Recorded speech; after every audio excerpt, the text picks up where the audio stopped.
So, shall we start then?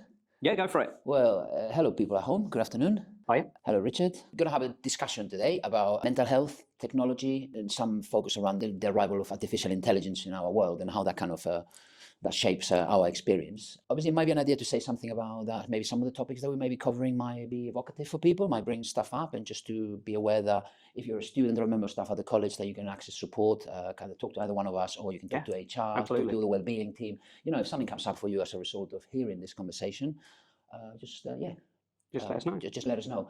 But saying that, we don't mean to put anybody off or anything like that. You know? So yeah. So perhaps we start by maybe talking about a little bit about our perspective from our respective subject areas, because I'm the course leader for the computing degree here, and people might think, well, that hasn't got a lot to do with counselling and mental health. And from my point of view, I'd fundamentally disagree.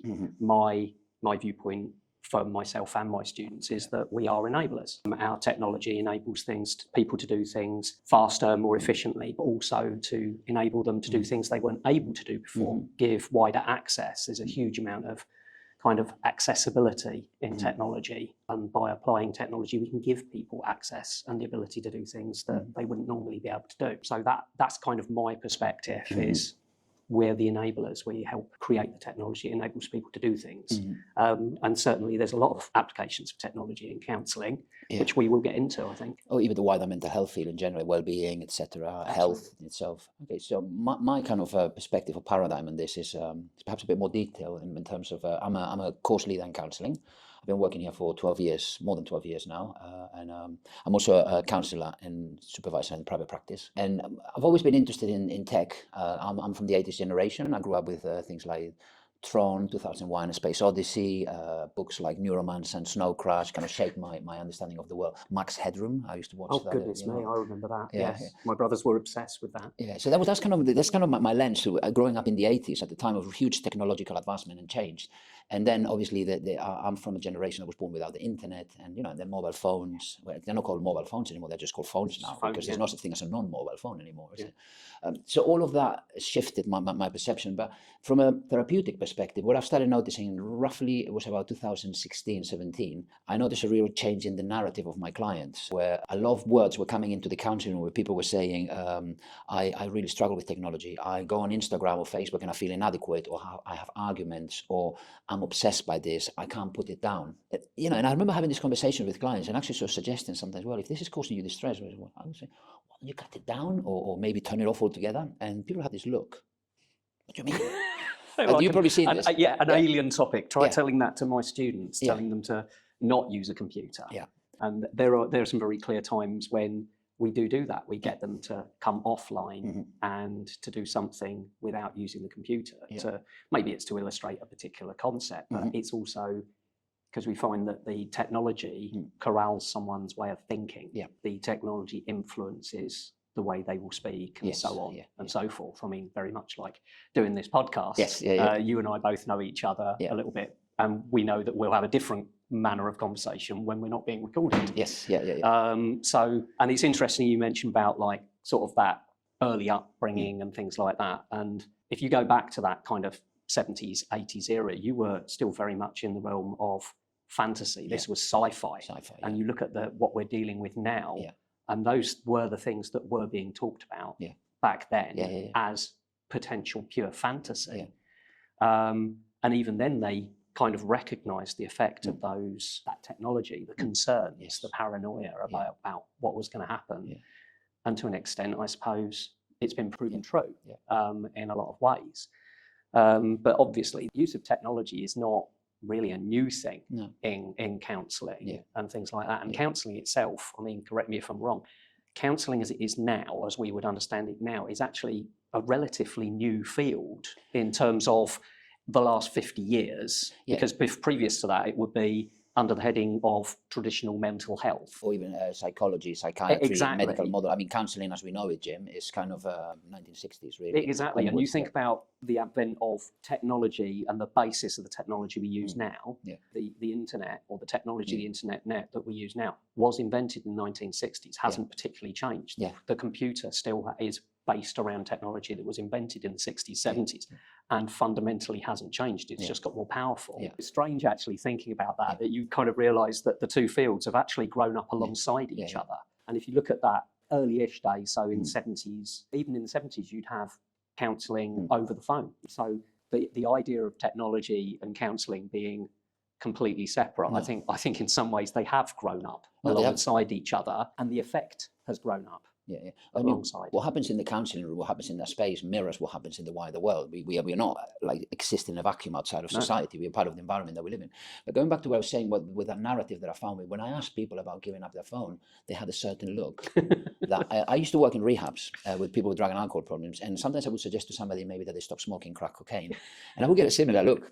But what that did was it actually made me think about what actually am I asking of people when I suggest that. And what I had to do was I had to kind of reevaluate, really look at my own relationship with technology. And around that time, I realized that me, like everyone else, I spend 4 or 5 hours a day on my mobile phone, checking it constantly. I'm on social media, I'm on this. So I decided to do an experiment, which was I took part in a digital detox, where I swapped my iPhone for a Nokia 3310 that only had text, calls, and Snake.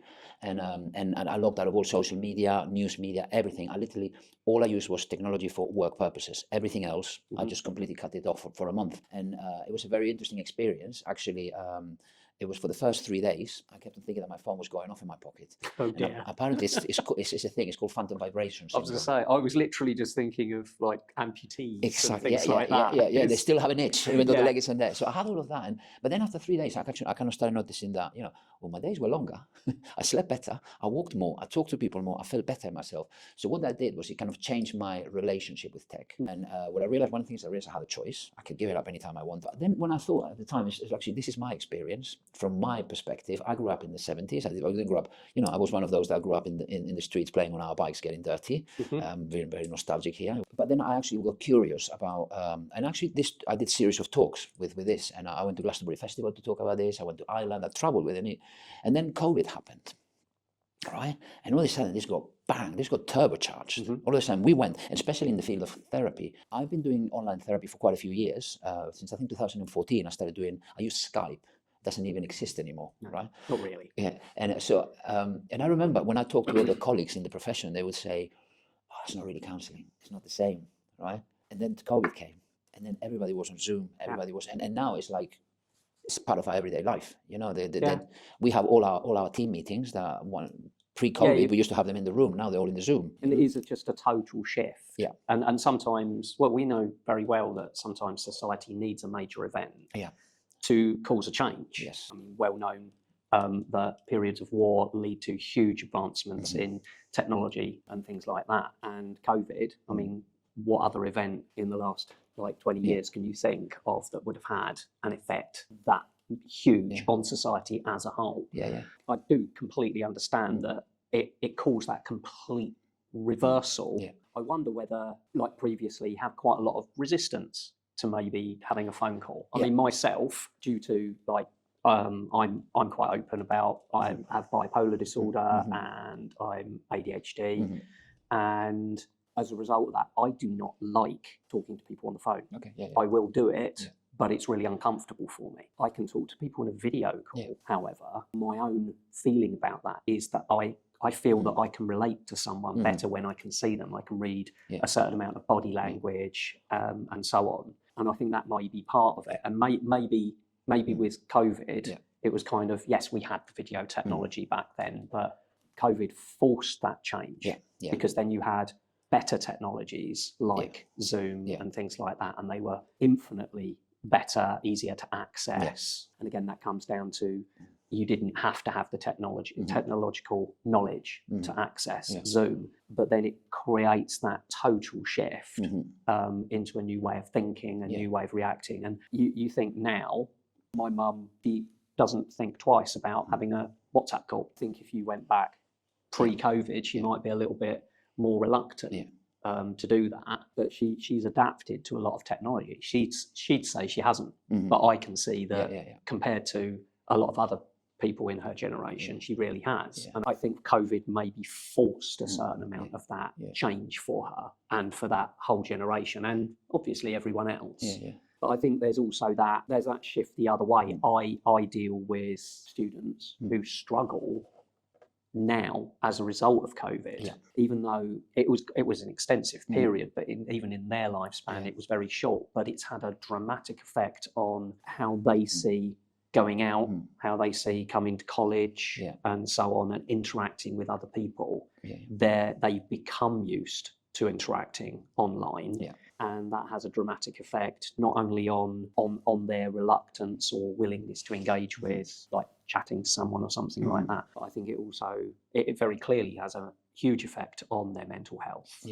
Because one thing you mentioned, and thank you for being very open with your relationship with mental health. And I think, for full disclosure, I also I've had my struggles with my mental health. I still do sometimes. I'm a recovering addict, and I'm self-diagnosed ADHD. I haven't bothered with diagnosis, but I do know, and I have my challenges with that. And interestingly enough, actually, what you talk there is about, it's not necessarily about technology, but it's about our relationship with technology, right? For example, because I'm a recovering addict, I have a tendency to engage with technology, sometimes in kind of an addictive way, I mean, I can become quite obsessed with it, etc. And I think this is true, that actually these things is how we relate, how we relate.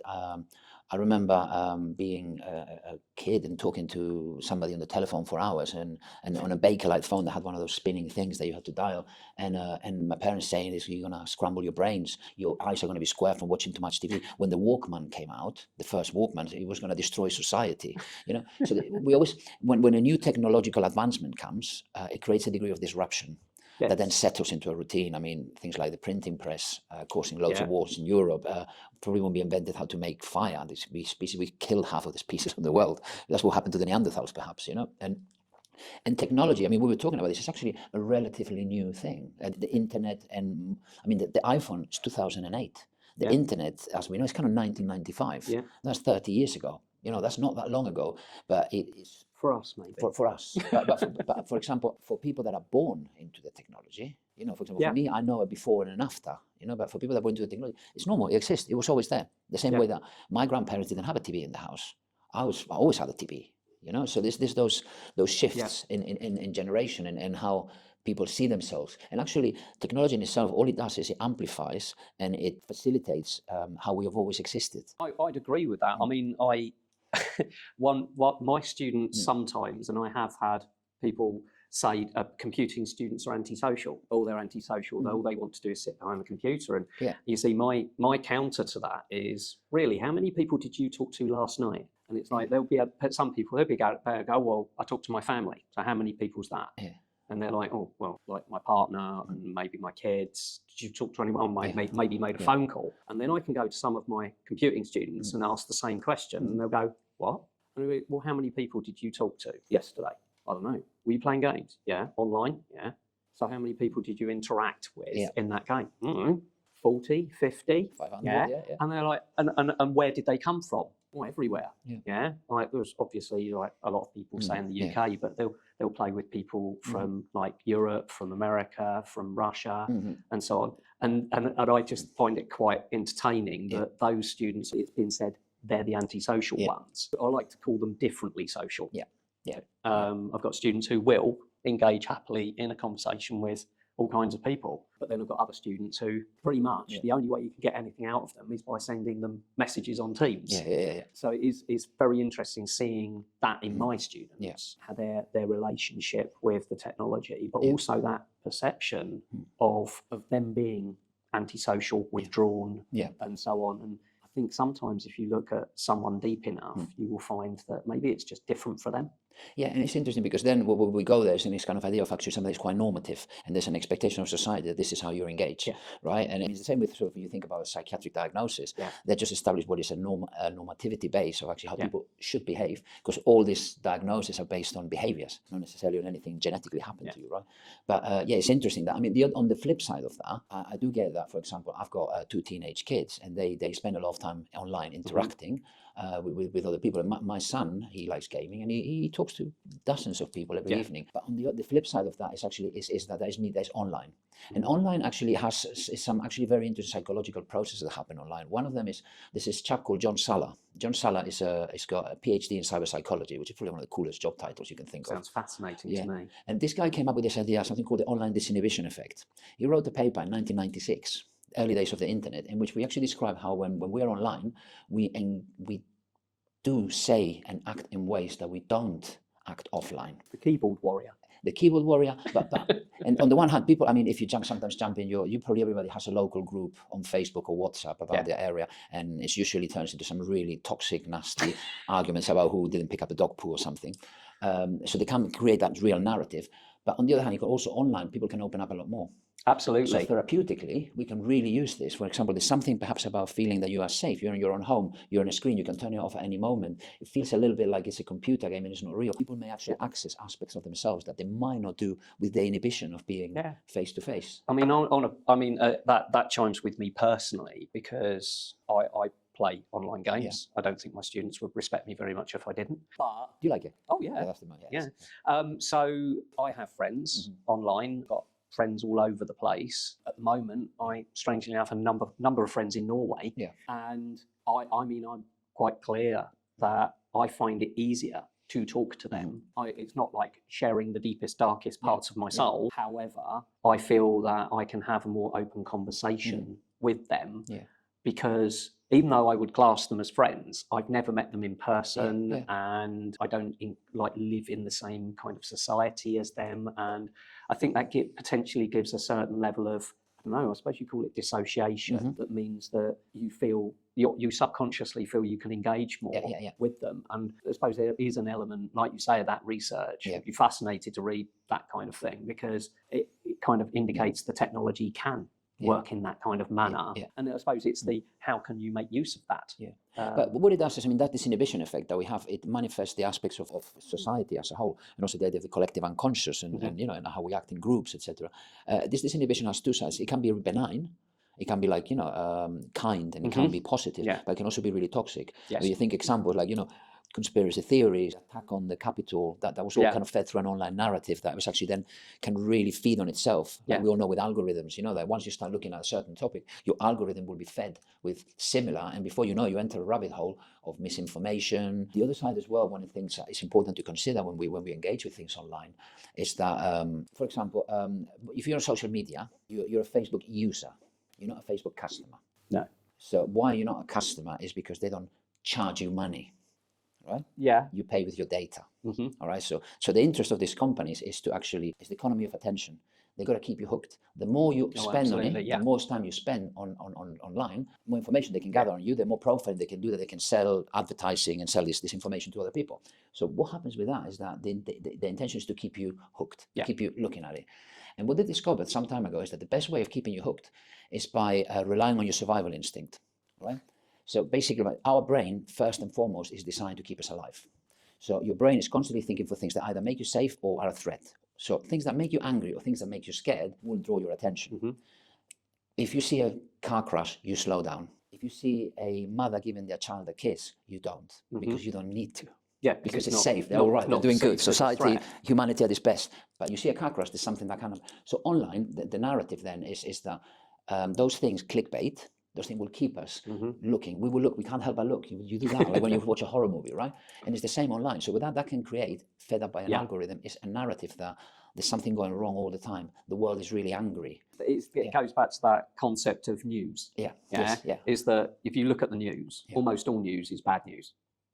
Or at least the stuff that's reported is bad news. And you probably remember going back to when we grew up, you'd have the news, and then you'd have some kind of like feel good article, but it would be right at the end, and this tiny little thing. And news media, a lot of them do try and feed into that scare narrative. And that there are aspects of technology that comes into as well. Like for example, like social engineering, scams and things like that. They directly feed into that kind of threat psychology, make people scared.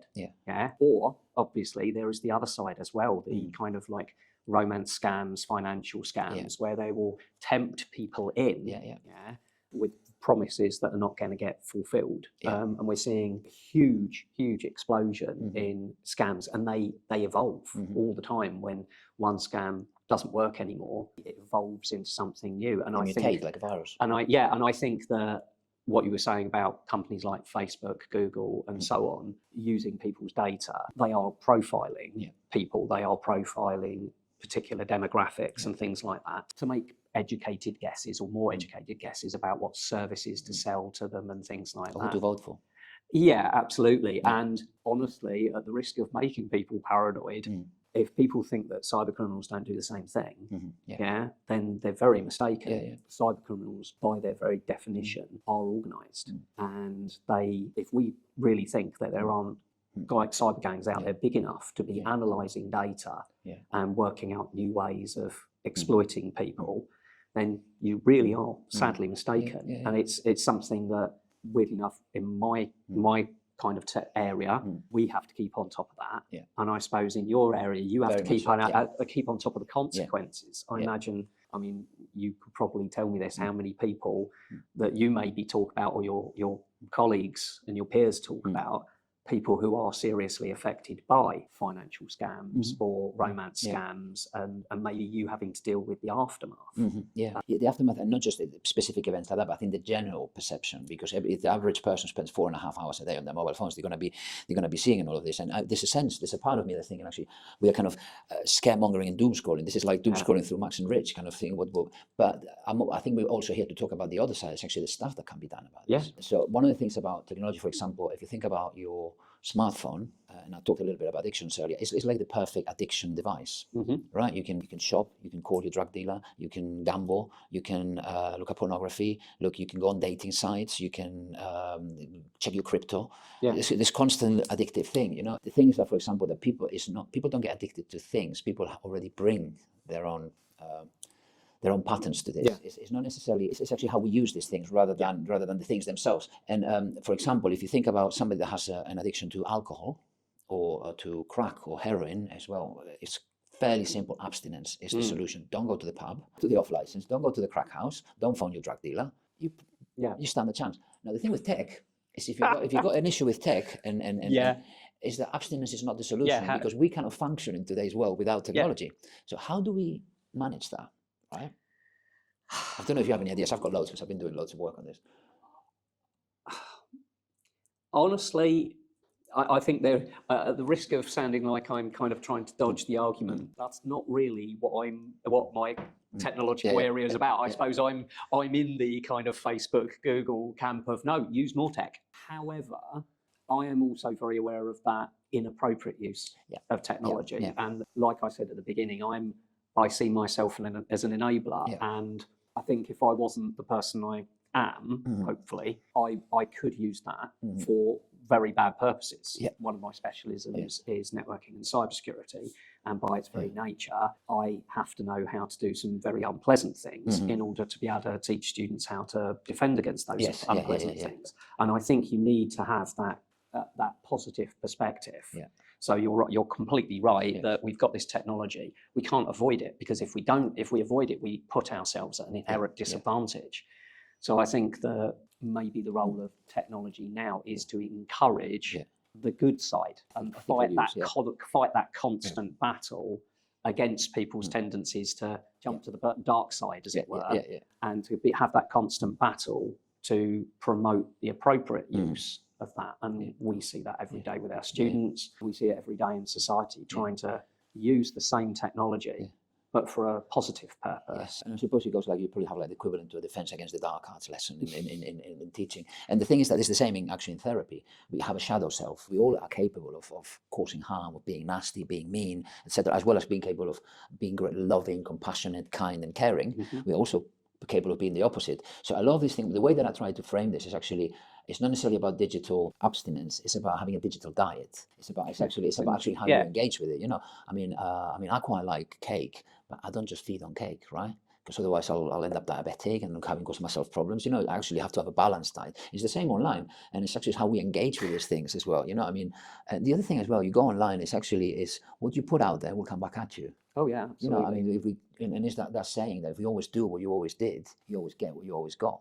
Yeah. If I engage with people and I jump into social media pylons and toxicity and trolling, was likely to come back to me. Absolutely. You know, but if I actually engage in a different way, engaging a debate, and also taking time offline as well, a meaningful time offline. I think that's more where the answer, if there is an answer, but it's how do we engage with these things? Absolutely. You know? But I think I am a very firm believer in the appropriate use of technology. There are times when the technology is not appropriate. Yes. There are times when the technology is absolutely appropriate. Yeah. And we've seen, like, especially like you said, over COVID, but even before that, these things existed before that, mental health apps. Yeah. And there are a lot of mental health apps out there. Yeah. There's tons and tons of them. And some of them are very definitely better than others. But and there's such a wide range of things that they can target. Yeah. And we've seen plenty of examples of where those kind of health-based apps have been a massive boost. I mean, the NHS app is an enormously powerful thing. And they are fighting a battle trying to get more people to use it. Yeah. And I hear people saying, oh, well, yeah, I don't like it and stuff like that. Yet my experience of using the NHS app is glorious. Yeah. Being able to, literally having my healthcare at my fingertips, being able to access services, but also the recommendations, mental health services and things like that, which is great. But then, of course, you see the other side where, I mean, I'm sure we will get more onto the topic of AI, but before the advent of AI, people think AI is a brand new thing. It's not. It's been around for quite a long time, and machine learning has been around for a very long time. And chatbots and reactive systems, you go all the way back to like the late 70s, 80s, and you had little chat programs that on the computer that had very basic algorithms behind them. Do you know one of the first examples of a chatbot was called Eliza? Yes. And it was great. I think it's in the late 60s, early 70s. And it mimicked a person-centered counsellor. Exactly. I mean, it was very, very simple. And within 4 sentences, you realise that it just goes around in circles. Absolutely. But it's just the same thing, but now it's been amplified, you know? And even, I mean, like you say, it's got its origins all the way back then. But even in sort of after like the turn of the millennium, the technology was already very advanced. You had very powerful machines, only limited by the people coding them and things like that. And those kind of very superficial mental health apps and things like that, they existed way before COVID. But I think in COVID, and certainly afterwards, there's seen an explosion in those and the complexity behind them. And I imagine that in your area and your practice even, that those are something that you would use with your clients. So you've gone way beyond just using it to communicate. You're actually using it to kind of as a tool for therapy, and gone beyond having a counselling session once a week to having a constant kind of counselling or a constant stream between those sessions. Yeah, because actually, if you think about if counselling is 1 hour a week on average, if you can afford that, with this service available in your area that provides that. Even if you have it once a week, there's 167 hours before your next session. And actually, technology can allow you the tools for somebody to kind of seek self-help, process things, and do all of that. But you mentioned the NHS, for example, there. Now, I'm very, when I signpost a client to potentially using a certain application that is online, and I say something that is done by the NHS, there's a degree of me that I feel trusting of that, because the NHS has a degree of accountability. Yeah, absolutely. And it has a mission statement and ethical praxis where they will do no harm, be in the client's best interest. It will have all those biomedical ethics underpinning it. Same if I go with an app, for example, the UE has got a really good one called SAM, which is for managing anxiety. That's a really useful resource. It's managed by a university with a code of ethical practice underneath it, underpinning that. And then you have the other side, which is that pretty much anybody can create an app. And there are tens of thousands of apps on the App Store and on Google Play and whatever other platforms. Apple in the App Store and Google Play, they have their quality processes, they have their compliance processes, but do they really go that far in checking the professional content? And we've seen examples of apps which very definitely don't. We've seen examples of, even like before AI, we've seen machine learning systems which would go down a very dark path and maybe be meant to be helping someone who is severely depressed, maybe with suicidal tendencies, then actually pushing them further down that path because the algorithm has no idea. It's just following its instructions, and it's very difficult to achieve that. And now we kind of move into that AI era, and that becomes even more complex, even more challenging. The power's there, and we've seen plenty of examples of the use of AI, that kind of ethical use of AI to be a massive power for good. But again, there's still those examples where it hasn't. I don't think anybody has, say harnessed AI in a mental health app and deliberately made an app that they knew was going to cause harm. But we know so little about how the AI thinks. Does it think? Yeah. Does it think? There's that argument. And we know so little about how it operates that there are going to be times where it will go down an unexpected path. And there's a huge amount of research done by the companies who actually create these things. ChatGPT or OpenAI, they put a huge amount of effort into trying to understand how the AI works, because obviously they want to know how to kind of corral it, to turn it to new purposes and things like that. But that then has that attendant benefit of enabling people to direct it to be a tool for good. I see the effects of AI all the time. In my course, I'm transforming now into an era where obviously we've got the whole AI is going to take everybody's jobs and AI is going to take all the programmers' jobs. And okay, we are seeing evidence that low-level programming jobs are becoming fewer. So my response to that with my students is, well, you have to be better then. I have to teach you to be better. I have to teach you to be not just a junior developer, but with the aid of AI, you should be able to do things that a senior developer can do. So there's a huge effect there. And I mean, I wonder what effect AI is having on your area. I probably know a lot more about the actual effect, the human effect. I mean, I suppose one of the things that, and I might get a bit political here, but there is something about when we talk about stuff like the NHS and platforms developed by organizations, charities, governments, there's a degree of accountability, right?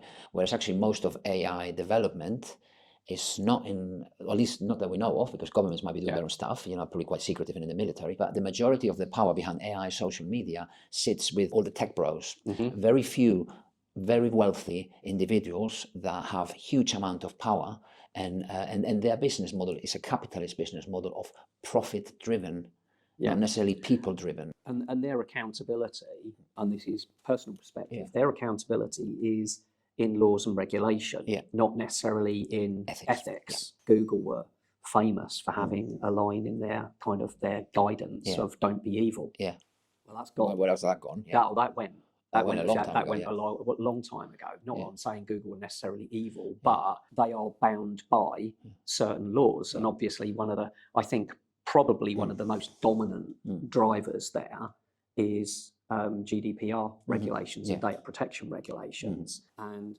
that must have a huge effect on your profession, quite apart from the amount of information you would store electronically. There's a huge amount of PII, personally identifiable information, that you would be storing. But I suppose also there's that kind of very big list of other information that these companies would store.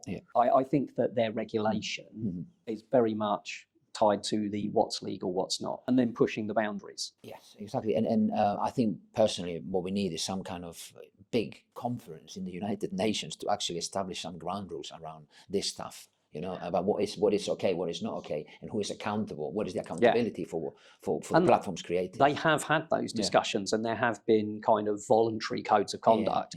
But they've applied to governments, not to individuals or to companies. I do wonder, and it's something that, as I'm saying this, I really feel that I should look more deeply into this. They do have these legal restrictions on them, which, as I said, they push the boundaries on those all the time.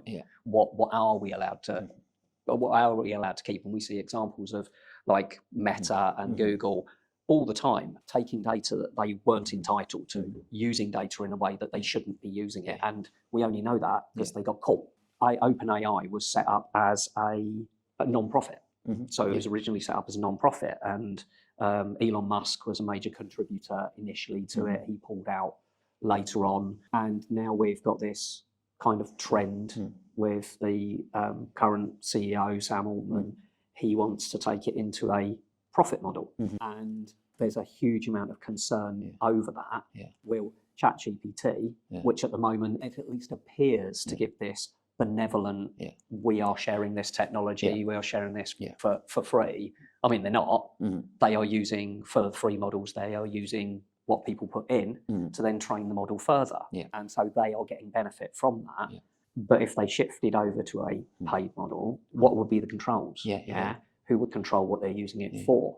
I think there's a very kind of interesting and disturbingly fast-paced thing that's going on with AI. Everybody's kind of racing faster and faster and faster. And I do wonder when they're going to realise, or whether they will realise at all, that it's out of control. Yeah, actually, you said that. I mean, personally, I think that Elon Musk ought to pull out more often. The world would be a better place, if you ask me. But I mean, yeah, what you're saying. I mean, the thing with AI actually is important to recognise. Look, a lot of people use AI nowadays as a form of therapy. Yeah, people have conversations with AI, and perhaps maybe that some people feel closer to an AI than they may feel to another human being. We may have those situations. There's that movie Her with Joaquin Phoenix. I don't know if you've seen it. You know, it's a great example of that. I mean, one of the challenges that we have with AI, it can actually mimic human responses in quite a good way. And I think the word there is, and you've got to keep it there, is mimic. It's not acting like a human. It's only copying a human, and that's a very clear distinction. And I think there is a real danger when people blur that one, that you end up with stories like you mentioned about Her, or recent stories that I've seen where someone married an AI avatar, and stuff like that. I think that one of the challenges, I mean, I've messed around with AI a bit. Actually, you can create this character AI chatbots thing. I created a type of therapist that I wanted to talk to, and it was an interesting conversation. It felt a bit like journaling on steroids or something. It was like, it allowed me to fasten my thoughts.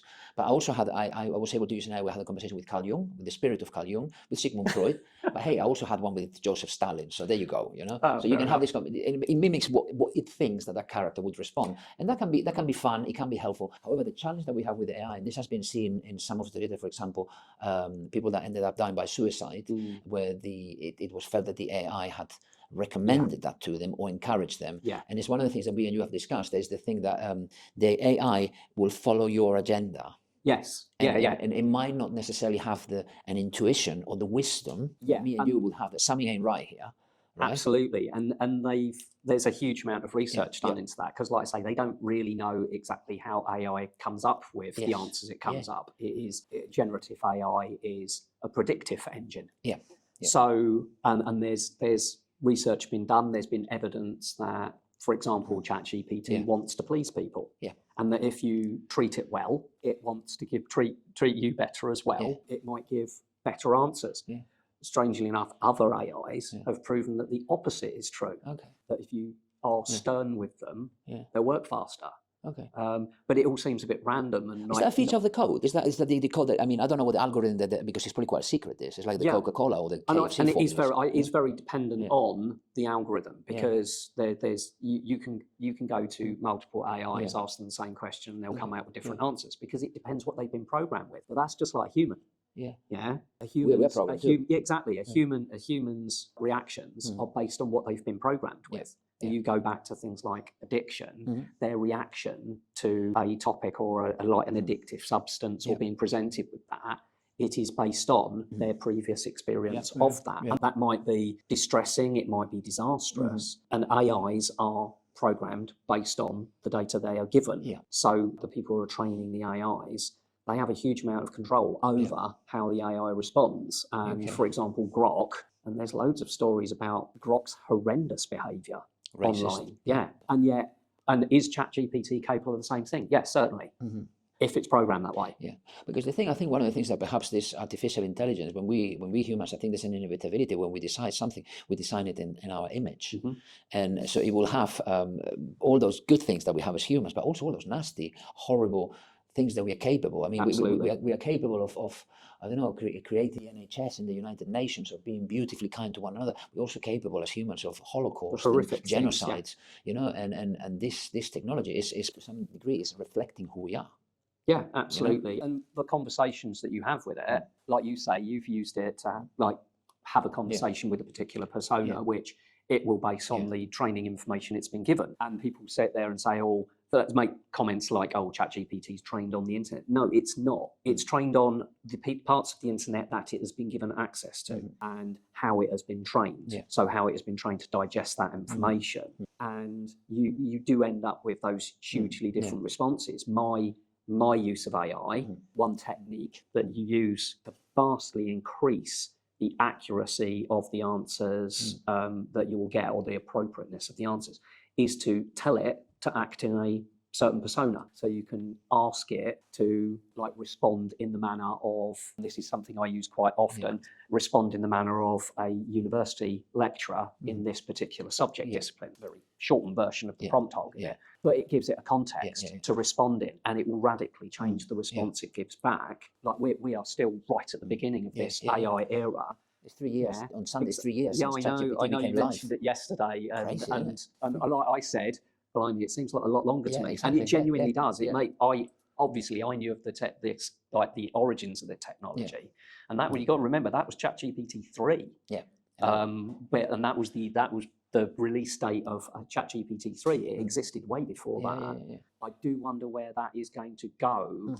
Not just from my area. And like I said right at that beginning, I've got to be aware of the applications in a wide range of areas.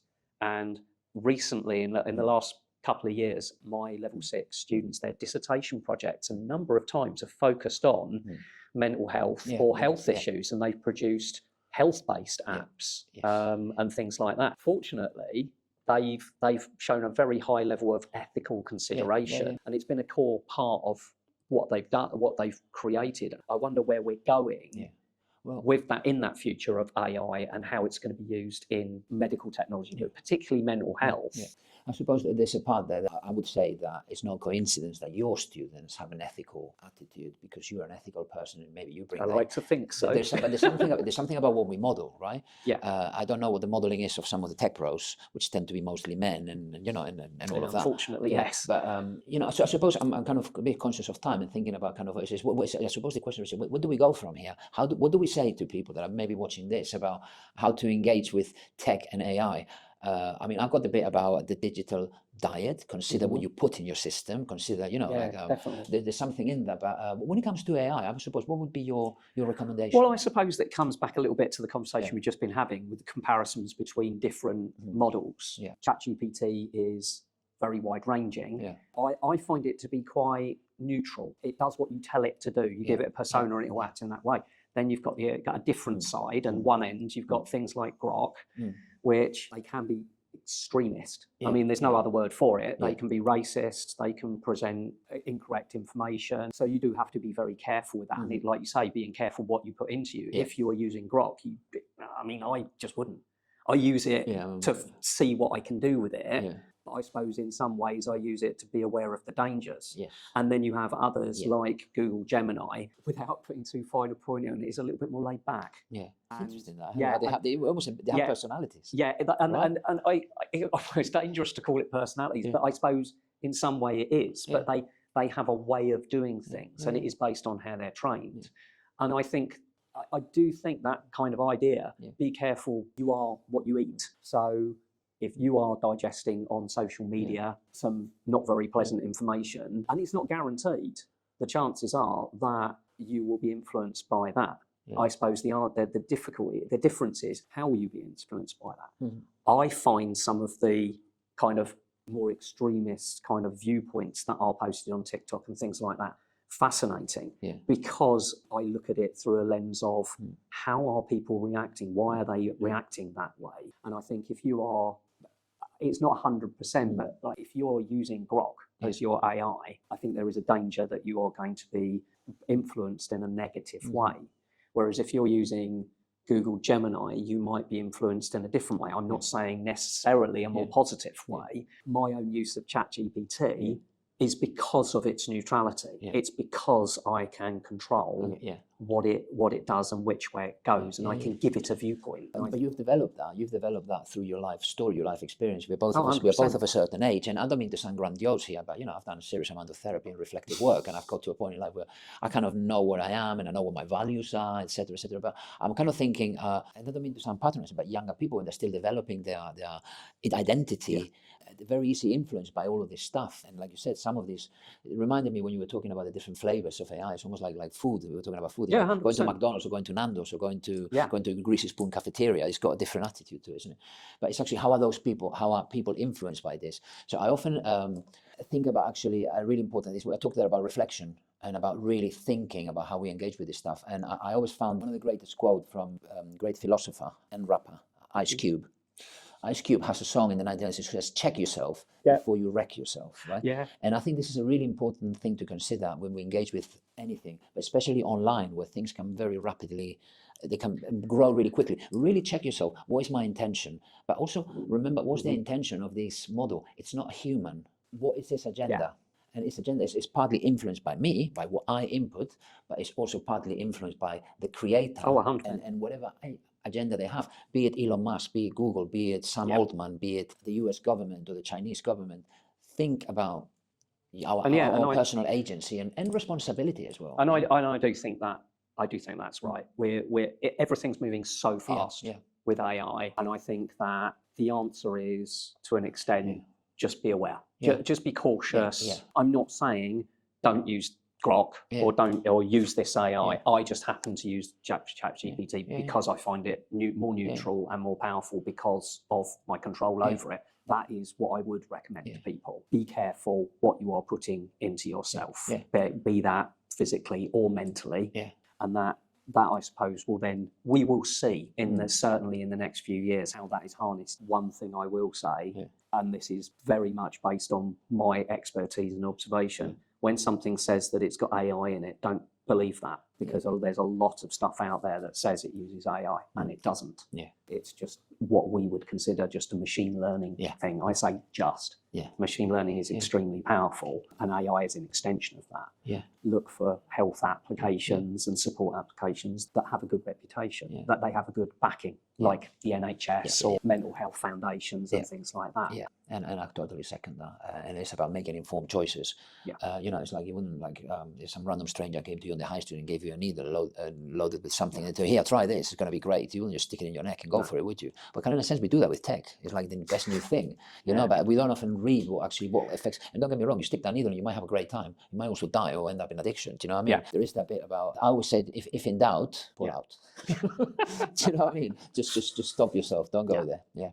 Cool. Well, thank you very much, Max. Cheers, we could go on for hours, I think, as we very nearly did yesterday. And I'm sure we will. I'm sure we will. I look forward to it. Thank you. I enjoy that. Cheers. Thank you. Cheers.